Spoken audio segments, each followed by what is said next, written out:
everybody. Welcome back to the Inspire Health Podcast. And we are continuing on with our series on creating New Earth, a collaborative mission. And today we brought back one of our favorite guests, Guy Needler. Guy's been with us a few different times. He's an author of, gosh, how many books is it now, Guy? Like 8 or 9 or something? There's more. Right now it's 12. 12 and books. We're working on a 13th and a 14th in parallel. You know, every time we talk to you, you're always in the middle of working on another book. So the He's Guy, on a mission. yeah, he's on a mission. And Guy wrote the books Beyond the Source, book 1 and book 2.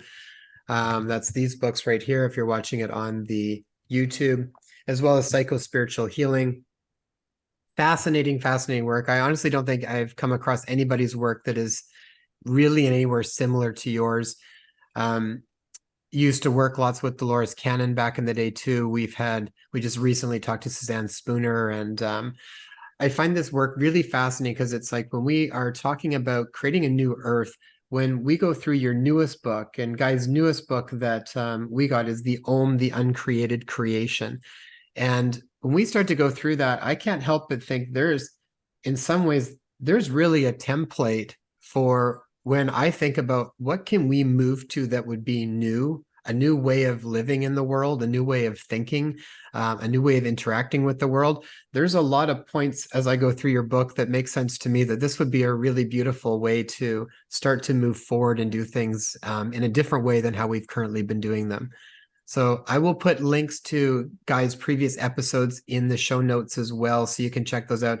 The last episode we had with Guy in the Life, Death, and Beyond series was fascinating, and we had a lot of amazing comments back from people watching that episode. So Guy, thanks again for joining us for this series.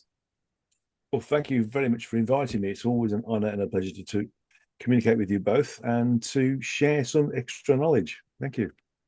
So I would like to jump into the Uncreated Creations. Maybe you can give us just a little overview of how is this book different from the other ones that you've written, and how did this one sort of come into being? It focuses on a group of entities that I am told I'm part of. I use those words gingerly because to say I'm part of this would be quite egotistical. Whereas I was told a long time ago that I'm part of another group of entities who are not specifically part of those who normally incarnate on Earth, or even those who are part of the individualizations of sentience from our creator, our source, what we call God. And so I appear to be a bit of a maverick because the entities that I'm told are called the Om, which are part of the original creation, hence the word Om. I think they've adopted that from a human perspective more than anything else, I feel. In effect, are entities that were created as a function of the reuse of sentience and energy that the entity that created our God, called the origin, which the Hindus call the absolute, or that which is beyond God, reused from another experiment to try to recreate itself. Which if you don't know what you are, how can you recreate yourself? So that's obviously doomed to failure, even from a human perspective.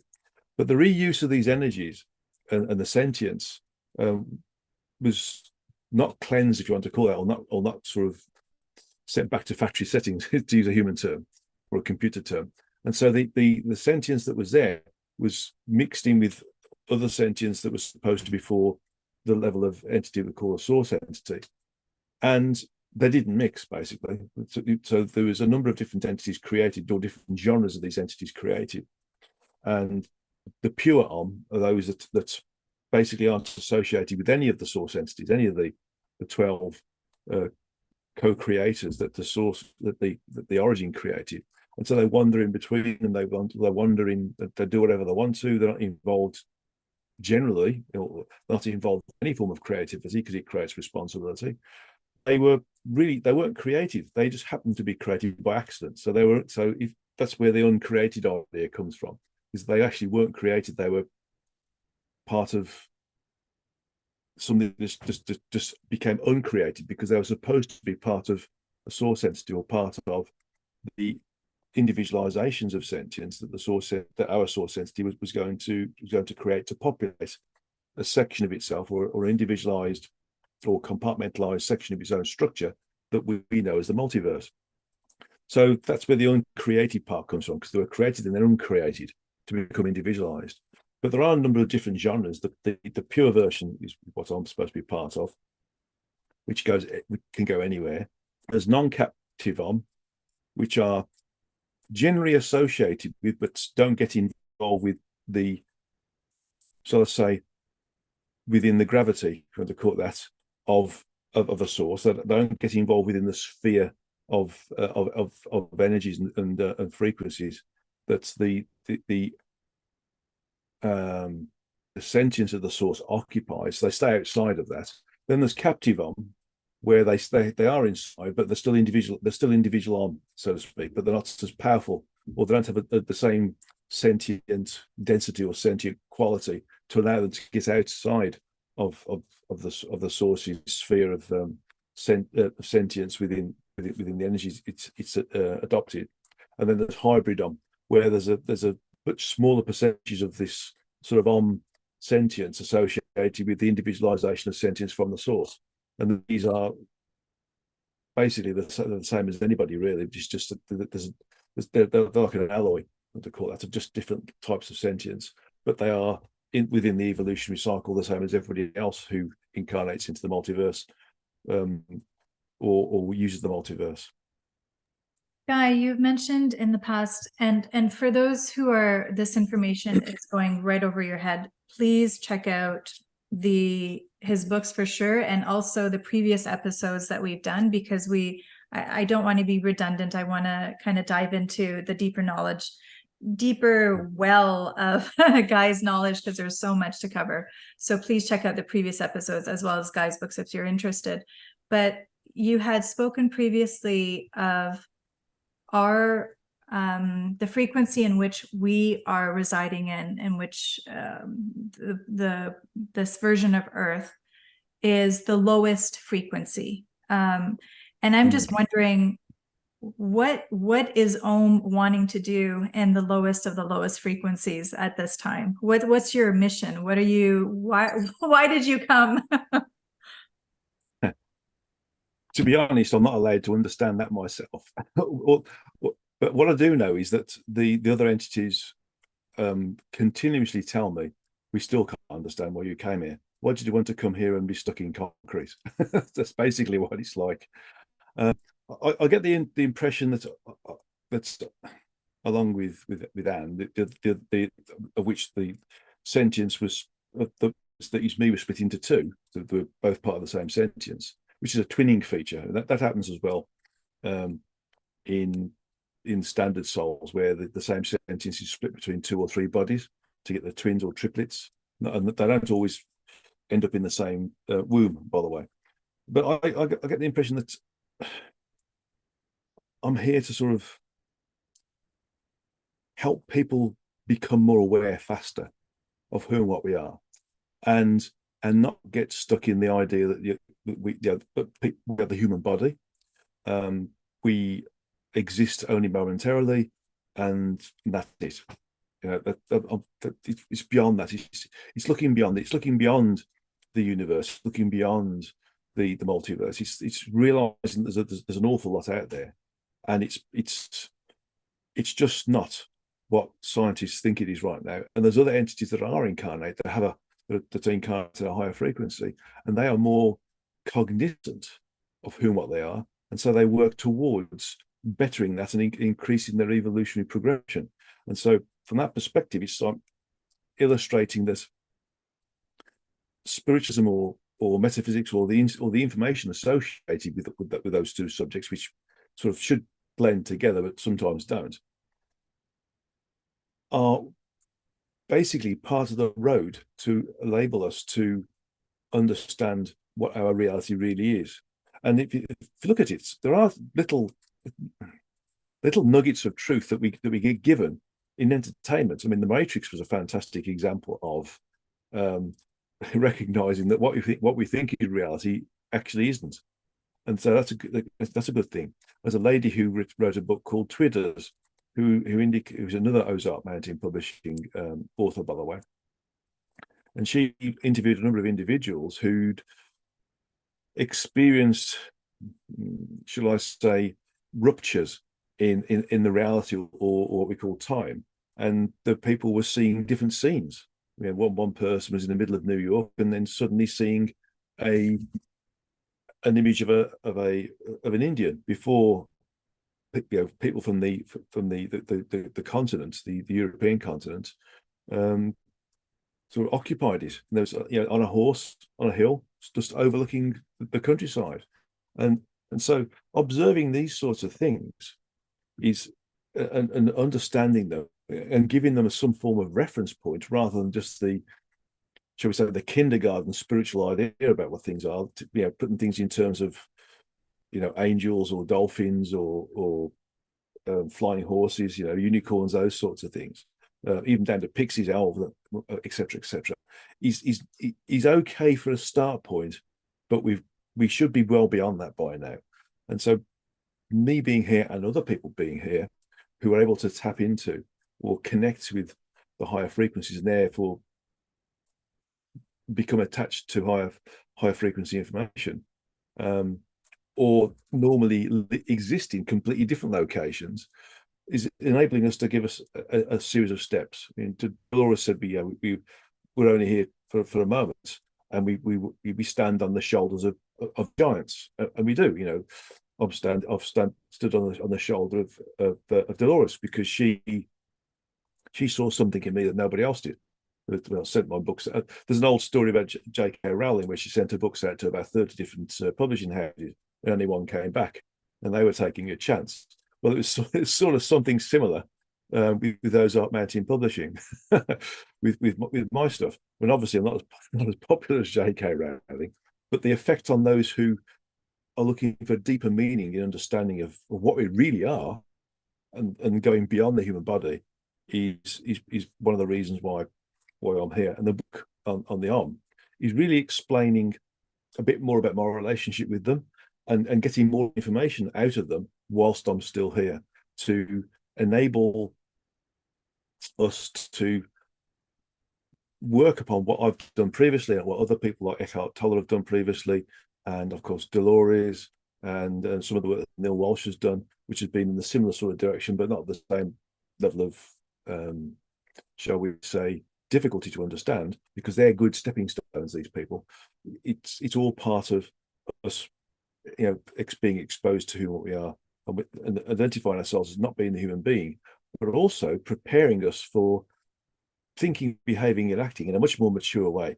Because when we understand that actually, from a sentience-based perspective, even though we're individualized, we're part of another volume of sentience, and that volume of sentience that we call our higher self is part of another volume of sentience we call the source.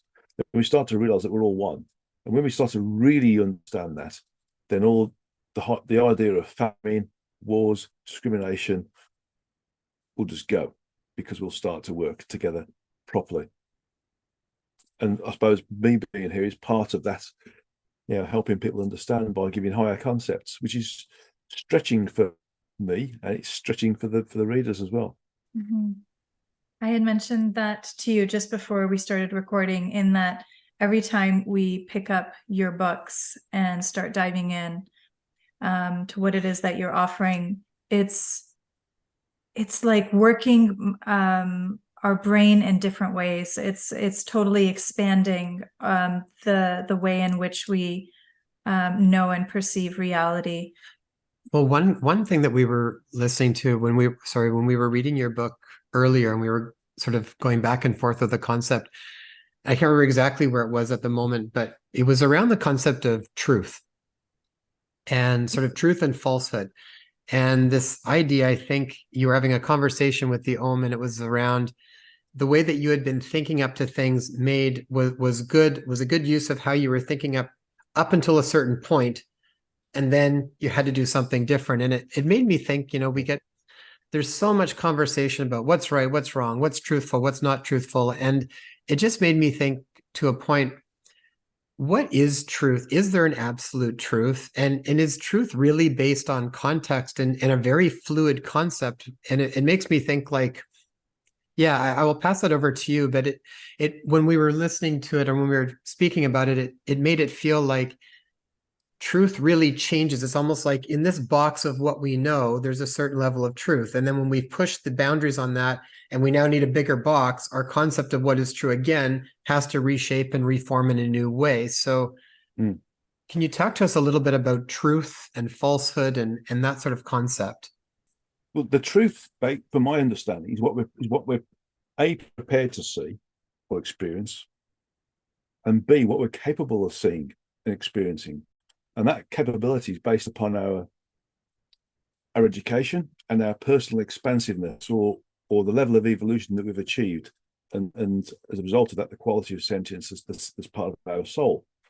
So from the perspective of what is the truth, it depends upon how that truth can be broadcast to individuals who are interested in understanding it. So this is where we start to become, shall we say, limited, because the language that we have now is significantly more complicated and more diverse and more capable of describing concepts than it was 100 years ago. You know, we have different words for different things now. The word computer wasn't in existence, really. You know, the word artificial intelligence definitely wasn't. The word television was probably just something we thought about. I mean, tele is a Greek word meaning distance or far. So if you go back another few years, let's say 500 years, you know, the concept of a motor, you know, an engine, a steering wheel, an aeroplane, you know, these words just weren't in existence. So the ability to be able to describe things that are not within the vocabulary of the individuals that we're trying to educate limits the way in which that truth is broadcast. And so you can understand why a couple of thousand years in the past, if somebody who was lowly educated, such as a shepherd or a goat herd, observed an entity that was being protected by an energetic field, and that energetic field was being observed by the oscillation of colors or magnetic field, for example, you might consider that as being angelic. And that oscillation of the field, which may be protecting them, for instance, keeping them higher frequency in this low frequency environment so they can maintain their function, might look like wings, for example. So you start to see that what they're seeing is being changed into something that they know. And if it's long body with all these oscillations, you might think, well, it's probably got to be a human being of some sort. So then you put it into being humanized with wings, and it's beautiful. Well, angelic means beautiful. So you start to see that the words that are being used to describe something which was undescribable is based upon the education and the ability to understand the expansiveness of the individuals who are observing these phenomena, or being educated by other individuals who have a higher level of knowledge, but are trying to explain something that only they understand to those who don't have the building blocks, the foundation of other education beneath them to be able to understand it. For example, how do you describe a computer to somebody who's lived in a rainforest all their lives? You can't, because they don't have a framework. So you have to start to give examples based upon their environment and their own level of education. And so that limits the truth somewhat. So when in the history of God, I was trying to explain the multiverse, for example, and I knew there was something wrong, and I couldn't put my finger on it, but I was allowed to go to a certain level, understand the multiverse had 100 levels. That was wrong later, because that was what I was using to help project my sentience into these different levels and go there in a regular and robust and repeatable basis to create a constant communication regime with some of the entities that were there. Later on, I found out that was in error, because there was more structure to it, and there was different levels of structure, and it still didn't feel right right at the end of the history of God. And it wasn't until the first book on the Beyond the Source book 1, where I was reconnecting with the source entity 1. Well, what we call God. I only call it source entity one because it was the first source entity I got in contact with. That's the reason for the numbers, by the way, dear listeners. There's no actual numbers there. It's just how I've interacted with them. So at that point, I was told again that no, there's a difference between the first full dimension and the rest of the dimensions because it houses the lowest frequencies, and so it behaves in a slightly different way. And that different ways, there's only 12 frequencies because they collapse because of the low frequencies, and therefore those low frequencies can only create one universe because they're so low frequency.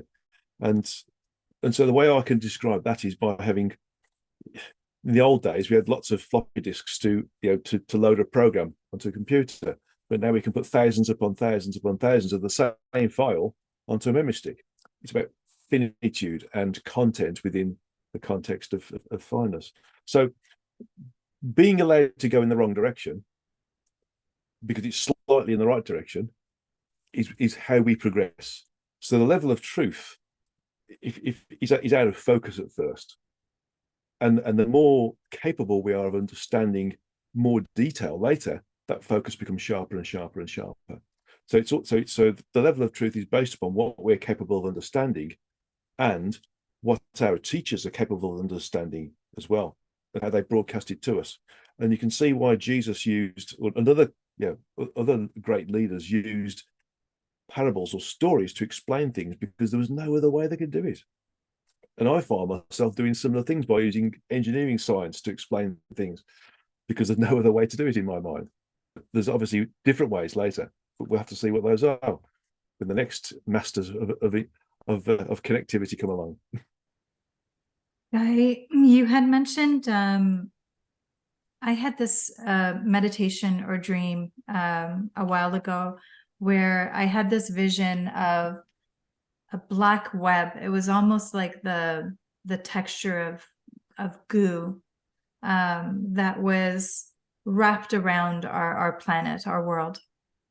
And when you're speaking of, when we come in, we don't recall the high frequency knowings that we had previously been a part of. What is it that kind of disconnects us from that knowing, from that deeper connection to who we truly are? Is it something that's imposed on this planet from other sources, or is this, I'm just wondering if you can explain that, because I don't know what else it would be. The image that you've got is basically a representation of how low frequency it is here, and we create the low frequency by becoming addicted to low frequency thoughts, behaviors, and actions. Wanting to be associated with the physical. We want to have materialistic success, such as status, good jobs, lots of money, lots of belongings, cars, houses, all of these things. We like to have good food. We get addicted to good food. We get addicted to substances, alcohol, drugs, even things like chocolate. So we start to become a body associated. But before that, we accept that coming to this location and others that don't have the same level of individualized free will within the physical universe at different frequential levels give us the chance of accelerating our evolutionary progression because it's difficult. Part of the difficulty is its low frequency. So when we naturally exist in a higher frequency environment, we're quite free. We understand. We are omnipresent. We're omniscient. We understand everything instantaneously because everything exists concurrently. There's no past, present, or future. It's already happening. It's already happened. And in the book I'm writing now, I understand why it's already happened because there's a reason for it. Because linearity started and linearity finished as a function of something else. So the fact that everything's happening right now means that we can connect with it right now. And one of the ways in which I was told this was again another example, but I'll leave that to one side. So when we're higher frequency, we know that we're going to enter into a lower frequency, and our communicative bandwidth is going to be affected significantly. When we're individualized from our higher selves, we come into these bodies, the frequency we're existing at here is significantly lower than where we normally exist or where our higher self is. So the ability for us to communicate with it becomes difficult. And the way I like to explain it, it's like being able to normally access everything on the internet concurrently. But where we are now, the only communication medium we've got is Morse code. How can you communicate with Morse code with a supercomputer? You can't. You can do it. You can create the binary codes, but the communication is so slow. You probably die before you got to write the first chapter of information you want to communicate. So the difference is that we end up being almost totally cut off, not fully cut off because we're always connected, but the communicative bandwidth is such that we start to become body associated, and that creates the ego, the temporary personality that's associated with incarnation. So it's not a case of we're forced into it. We want to come here because it's challenging. It's difficult. It makes us evolve in a really accelerated way compared to what it would have been had we stayed in the higher frequencies, because in the higher frequencies we know everything. And if you think of it this way, if we're the difference between being here in the higher frequencies is like having a roll of cinema film. Right now we're seeing each frame one by one. Yeah. When we accelerate seeing those frames up to about 60 frames a second, we see them as moving pictures. But 60 hertz is about the time when the eye starts to see things as a moving picture. You go above to 200 hertz, that becomes high definition. So we have the capability of only seeing things frame by frame, and maybe a bit quicker to see the frames moving. But where we are normally, we can see the whole reel of film in one go because it's there. Mm. And that's the difference between where we normally exist and where we exist right now in terms of our communicative ability and our access to everything. But again, it's a challenge, isn't it? It's difficult to be here, but the benefits, the evolutionary benefits, even if you make what we would classify as a mess of it, it's still an evolutionary progression for us. And that's why we come here. And that's why we accept being individualized to the point of almost being cut off from who and what we are. You know, Guy, you were talking about a couple of different things around what we get addicted to when we're here. And I can't help but think that when we are here in this incarnation on this planet at this time, so much of what we get addicted to, I actually find are often markers of what we deem as successful. So it's like we were talking about this just the other day, and it was sort of like, if you are going to put a video out, you want to see a certain number of views for it, and you deem that being tied with whether that's successful or not. Or if you're going to be a writer and you are going to be an author and you put a book out, then you want to make sure that it gets out to a certain audience or it becomes a bestseller, these types of things.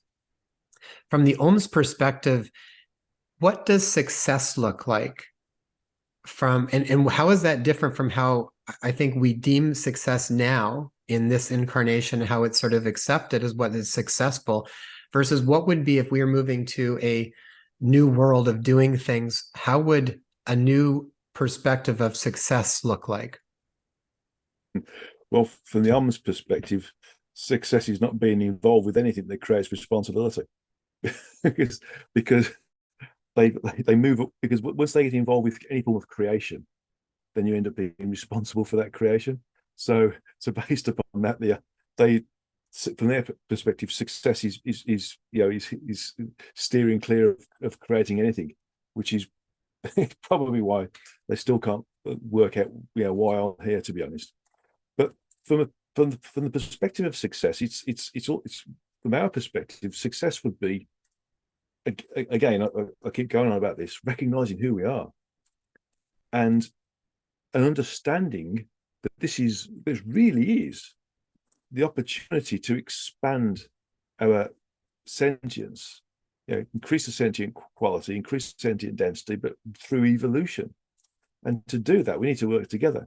We don't need to compartmentalize ourselves by which particular skin color we've got, what particular ability we've got with our physicality, what particular educational level we've achieved. We just need to recognize that we could all achieve everything together and help each other to navigate through being incarnate without being addicted to anything that's associated with being here.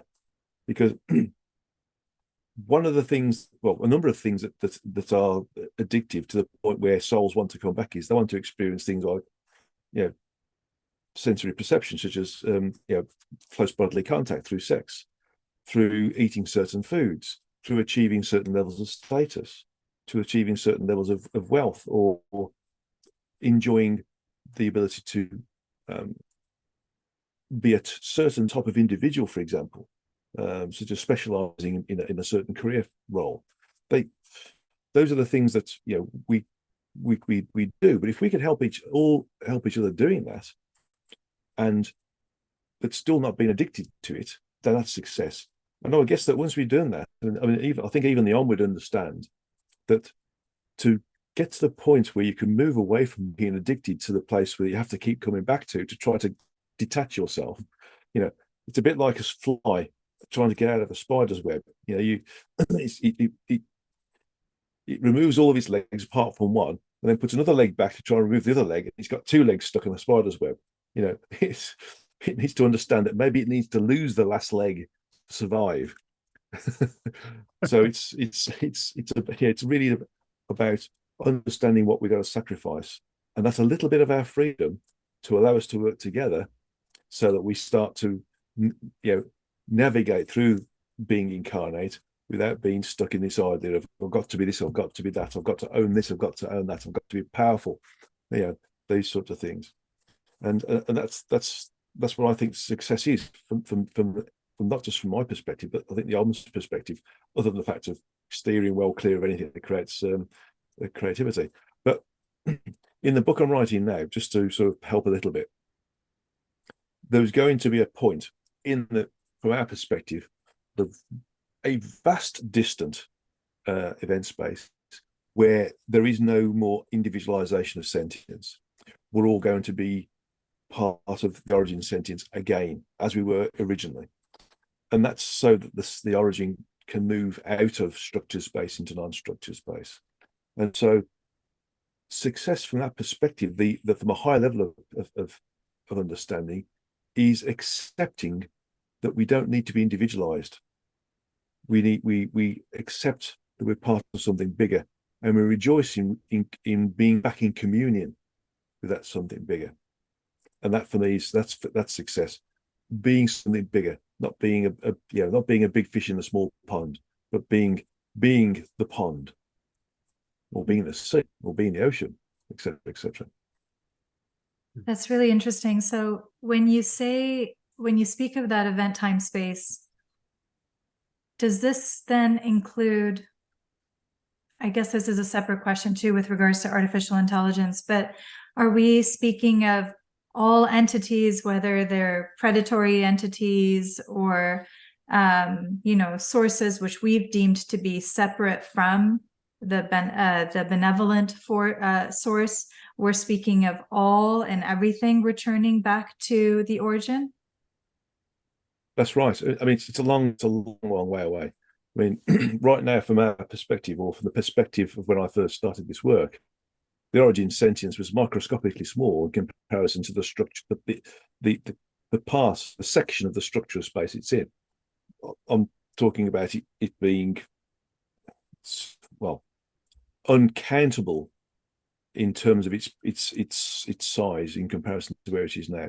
Think of as an example, think of one of the leptons, a quark,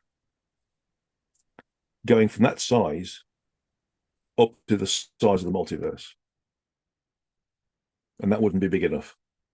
That wouldn't be big enough. That's the difference. That's how big the origin is going to grow, and much more. So to be part of that, an understanding that is what success is, helping the origin create that possibility where you could be part of it, not just an individualized small part, but the origin, that's success. And we can only achieve that when we lose our fear of who what we are, through understanding what we really are, not that we are the human body. Tay had mentioned artificial intelligence. There's a section in your book where you talk specifically about artificial intelligence and have a communication with the Om around even what is intelligence, and what humans actually don't function very much with intelligence. I just think it's an interesting one to explore, because we, as humans, I would say for the most part, especially now, we have valued intellect as being a really prestigious sort of thing to attain, and it's also well respected in this area of reason and whatnot. I'm just wondering, from that perspective, then what is intelligence, and how is human intelligence different from artificial intelligence? Well, intelligence that human beings have got is a function of sentience. It's like the operating program associated with the mainframe computer. It's a subsection. It's a sub program, basically. It's our ability to understand our environment and reason with it and work with it and navigate around it. Whereas artificial intelligence that we've got right now is they're just clever programs, clever parallel processing at times, based upon usually, and I've no doubt some computer scientists will say I'm wrong now, but levels of data that can be arranged in all sorts of different matrices called lookup tables. And the ability for a program to search information and compare and contrast is what it's all about. So, and learning and finding faster ways of doing that is classified as intelligence, but it's not really. It's just finding shortcuts. It's just understanding that question's been asked before. There's the answer. That question's been asked before. There's the answer. So it's remembering different questions and different answer routines.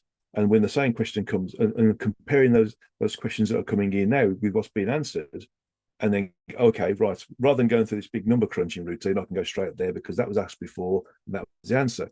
So the programs create databases within databases within databases, and that's classified as intelligence, but it's really not, because until machine intelligence is capable of fully creating, and that means understanding its environment and manipulating the environment, observing what they've created and modifying it, recreating it or destroying it or improving it, and also recognizing that the environment that it's in needs to be maintained or preserved, then it's never going to be intelligent. It's always going to be a series of very clever subroutines based upon more and more powerful processors.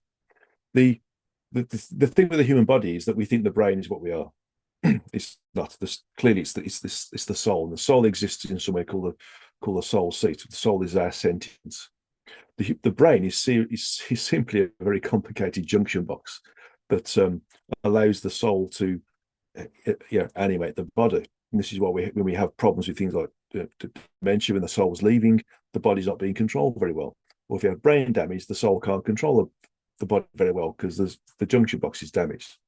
So in essence, when we start to recognize that what we are is something different, and that our intelligence is a subset of sentience, and we're sentience, then we will never be able to recognize how we could create artificial intelligence.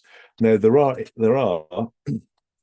quite a large number of civilizations out there that are machine sentience, and machines can become sentient, and they can become sentient in a number of different ways, either through self-development, or they're given sentience by a higher form of, let's say, biological or energetic sentience. But that sentience is not a soul. It's simply a very highly complicated way of understanding the environment and working in the environment and communicating with others and interacting with others, and understanding and experimenting and knowing and wanting to know more. And this is the difference between sentience and intelligence, because intelligence could be classified as being, for instance, intuitive. to a certain level, but intuitive levels of understanding is well beyond sentience. It's cosmic consciousness. I'm thinking more in terms of how certain things gravitate together. For instance, oil will gravitate towards oil in water, for example, and stick together. And bigger areas of oil will gravitate together. Some people might classify that as intelligence, but it's not. It's just attractivity. But intelligence is initially can be created through attractivity. From what I can see right now, and my understanding of computer technology, which is going to be limited compared to the experts, we don't really have a artificial intelligence. All we have is clever algorithms that's being sold as artificial intelligence. So I guess then when we're speaking of human intelligence, we can we can probably more accurately state that we're well programmed as opposed to intelligent entities. Well, we're unprogrammed and then reprogrammed. And what I mean by that is that when our soul enters into the body, it's a smaller percentage of the total sentience of the higher self. It's around 2.5%. That's been given to me. It can be more, it can be less, but the average is 2.5%. That sentience becomes body associated at the point of gestation of the fetus within the mother's womb. It comes and goes, comes and goes, comes and goes, and as it stays more, it starts to lose this contact with what it is in a meaningful way. So the communicative bandwidth reduces to the point where communication is so low, as with the Morse code versus the supercomputer connectivity. So the sentience starts to associate itself with the body, its environment, rather than what it really is or was. And so that's the unprogramming side. And the programming side is when it starts to become really associated with the body and start to recognize that the environment around it is where it is, what it is. It starts to listen to its mother and its parents and its siblings and its friends and its authority figures and starts to become programmed in that way. So in essence, the soul, at the start of association with the body it's going to incarnate into, would have levels of intelligence well beyond what we would classify as being intelligence, because it's sentience.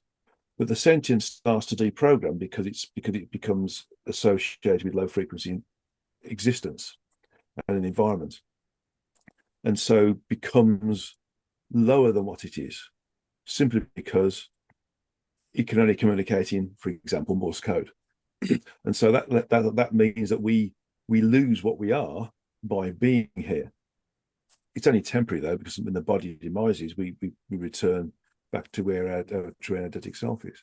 But from the perspective of our intelligence, the intelligence here is significantly lower than what we really have, which is sentience, when we are out of the body.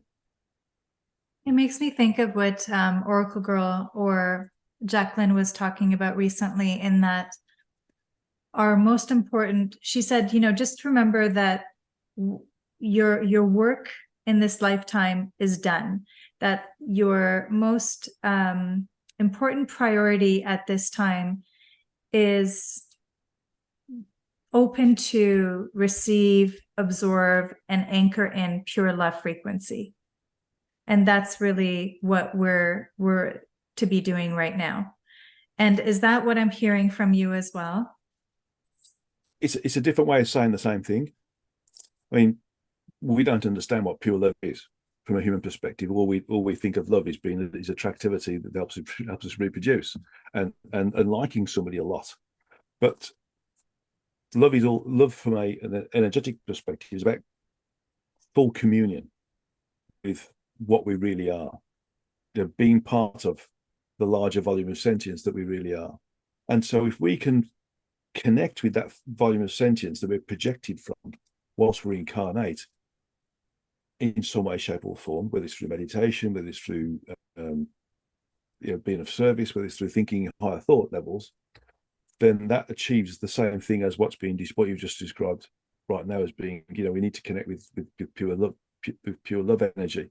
It's the same sort of thing. It's just a different way of explaining it. It's more of a It's not a scientific way of explaining it, but sometimes people can't understand the scientific way. So we have to use a different way of explaining the truth, so to speak. Yeah. It's just that explaining the truth in a less, using words that are less educated or with less detail behind them, can create a slowness of understanding eventually. Mhm. Yeah, and I think the other part that comes with that is that it's very much a process and an experience of actually having an experience rather than trying to think about what it is that we are trying to do. It's genuinely connecting to this this thing that we're talking about. One thing I'd like to jump into too, and this kind of falls back in with success a little bit, but you also talk a little bit about manifestation, and I think this is a really big topic too. I mean, so much information around manifestation and how we create things. And I'm just wondering from your book, when you're talking about it, it says that all that is required is the desire behind the intention and focus on the intention. And those are sort of at the heart of it. From that perspective, in this reality, can we create almost anything we want using that formula? Or is there limitations based Yes, on our life plan and that sort of aspect? yes. The reason why we don't is we are programmed into thinking that we can't. We're given limitations. We are given limitations by people who we consider as being our authority figures: mothers, fathers, teachers, politicians, leaders, governments, etc., history, etc., etc., etc. So we're programmed into being failures, basically, because we're not showing what we're capable of doing. But if we can move beyond that, detach ourselves from these limitations, and realize that actually everything that is here is a function of our acceptance of a certain reality. We're told that we can live in a house, and the house is there. We're told that we flick the switch over there, the light comes on. Everything we create around ourselves now is a function of our desire to accept what we're told as being true, which is interesting because now that brings us onto quantum fluidity, which I've never been dying to ask the question about. But basically, everything certainly in the physical universe, in the multiverse, it's a different thing altogether, because everything is everything, full stop. But from the physical universe perspective, everything is everything else, except where we are focusing on it being something else. So everything has quantum latency, and therefore quantum fluidity. They're sort of almost the same thing, where the energy that's creating my mouse, if you can see my mouse, is only a mouse because I accept it's going to be configured into being a mouse. But if I truly understood that I could change my thought process and say that's not a mouse anymore, it's a watch, it could become a watch, because it's only sentience that keeps what we think as being solid, as being reality, as being this particular reality. We collectively and individually create what's around us because we want it to support our belief system, not our experiential system. But sometimes the experiential system buys into the belief system because we experience something that is consistent with it. If we were given experiences while we incarnate of what we can normally create in the energetic, then everything would be totally fluid, because everything at the quantum state is everything else. It's just that it's our focus that makes it be this state rather than that state. It makes me think of the pluripotential cells that we all have in our bodies that have they can turn into any type of cell in the body that they want to some point. Stem cells or T cells, yeah. Right. Yeah, same sort of idea. So I guess one question before we finish up, because I know we're coming up on time. How is the best way to really override those limitation programs to open up to that degree of possibility when they're so rooted in, even on like unconscious on so many levels? What's the most powerful way to override those limitation programs? Detach. I mean, the Hindu yogis have been doing this for hundreds and thousands of years. They've been detaching from the physical by becoming hermits, basically, by moving out. And that's a really physical way of doing it. But if you can detach your sentience from your body by meditating and entering into states of expanded consciousness, the Hindus call it samadhi. We can move the sentience out of the body locally through astral travel, or doing some of my work. You can project the sentience into some of the universes associated with the multiverse. You can detach from being here and detach from the anchor point that this is reality, and think of it as being, this is a transient state of existence that I currently buy into. Then you could create whatever you wanted to around yourself. But, and this is the big but, if you do that, then locally you'll be able to change your environment. But the environment around you will sort of heal behind you, because everybody else wants this environment to stay as it is, you know.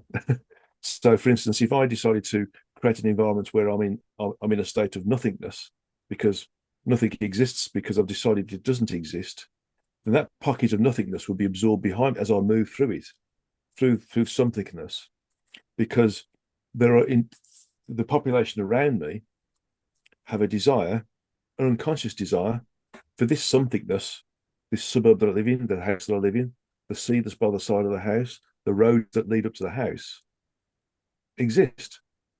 So individually, we're always battling against the vast majority of individuals who haven't started to understand that manifestation is based upon something they can change, rather than something they're just accepting as being what it is, because everybody else is accepting it. And this is how we can change our reality. But we have to change the reality collectively to make it successful, so we can start to see that we can do it. Individuals can do it. And there's lots of examples, certainly in old India, where realities are changed. And there's a few very advanced individuals who could do it in the Western world, I've no doubt. But they tend to keep themselves to themselves, because if they draw attention to themselves, they'll be classified as being, superhuman, for example, or super healers. And then they'll be drawn back into the physical again to sort things out, to solve problems, to end wars, to end famines, to heal everybody on the earth who's got cancer, for example. So that's why we don't see these people, because they keep themselves to themselves. They develop themselves and help others develop as well. But the number of people who are being developed are very small, because again, they know that they have to isolate themselves, they have to detach themselves from this particular reality to allow them to exist in the greater reality while still being here. And do we, as a result, then inevitably alter our current reality by functioning and living in that way? We can do, yes. We can do. We can change our realities. Sometimes it's subtle. Sometimes it can be marked. It's just that we just need to understand where we are. Every time I go somewhere, for example, every time I go back to Crete, for example, my reality is there. This doesn't exist. It doesn't exist at all. It's because I'm not focused on it. It's the focus of our sentience that creates the reality, and the intention and the desire, the thought and the action that creates the reality as being let's call it, giving it substance. Thank you. I wonder if, in closing, Guy, if you'd be able to give us a bit of a brief analysis of where we are in the world right now in August of 2023, and where we have the potential to move to as a humanity. Being in a location where we've got individualized free will, which is not usual.